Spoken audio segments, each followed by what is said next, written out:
இந்த கால் பண்ணுறாங்க. ஹலோ அப்படியா? இந்த கேட்டு சொல்கிறேன். குஜராத் எல்எஸ்ஜி எல்லாருமே வந்து குசலம் விசாரிக்க வரட்டுமான்னு கேட்குறாங்க. அவனே தோத்த வெறுப்பில் இருப்பான், நீ வேற ஏன்டா? அதனால தான்டா குசலம் விசாரிக்க வர்றேங்கிறாங்க. சரி வேணாம்ப்பா, அவன் மன உளைச்சல் இருக்கேன். நீங்கள் நாளைக்கு வாங்க, கொஞ்சம் புத்தி பேதலிச்சு போயிருக்காப்புல. கொஞ்சம் நஞ்ச பேச்சு பேசியிருக்கணும், இவ்வளோ பேசுனா இப்போ ரிசல்ட் தெரிஞ்சு போச்சு. இனி மூஞ்சியை கொண்டே எங்கே கொண்டே வைப்ப? போய் இதில் தான் வைக்கணும். என்ன பண்ண முடியும்? இந்த வர்றேங்கிறாங்களே எல்லாரும், பேச்சை குறைக்கணும். எப்பவுமே ரிசல்ட்டை பார்த்தில, இது தேவையா?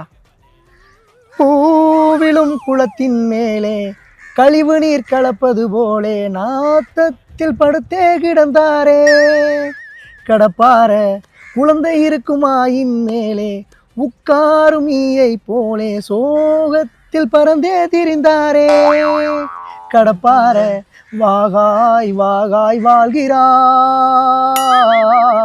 கடப்பார பூம்பார ஆகிறார் வாகாய் வாகாய் வாகாய் வாகாய் வாழ்கிறார்.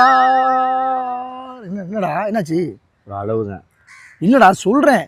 அட இளவு பாட்டுன்னு போட்டேன், அதான் வருது பாடுறேன். தோத்து போயிருக்கேன், நீங்க வச்சு கான்செப்ட் நடத்திட்டு இருக்க. இல்ல சாரி சாரி சாரி, ராஜ்பிரியா வந்தா இதை விட குஜி மிஸ்டேக் பண்ணுவேன், அதுக்கு இது பரவாயில்லன்னு பாரு. நீ அவனை கூட வர சொல்லு. நீ சரி பாத்துக்க டேய், நம்ம மாட்டுக்கு இதை மாதிரி சுருக்கு மாட்டி தொங்கிட போகிறேன். இவங்க சொந்த வந்ததை நமக்கு தெரியாது, கான்டாக்ட் வாங்கி வச்சுக்க, தகவல் சொல்லணும், டப்பு டப்புன்னு ஏற்பாடுகளை பண்ணணும்.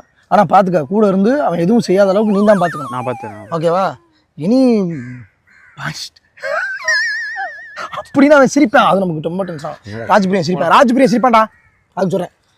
நீ வந்து ராஜ்பிரியானை எப்பவுமே மனசில் வச்சுக்க, சரியா? கமல் மிமிக்ரிலாம் பண்ணிட்டு போகிறேன்.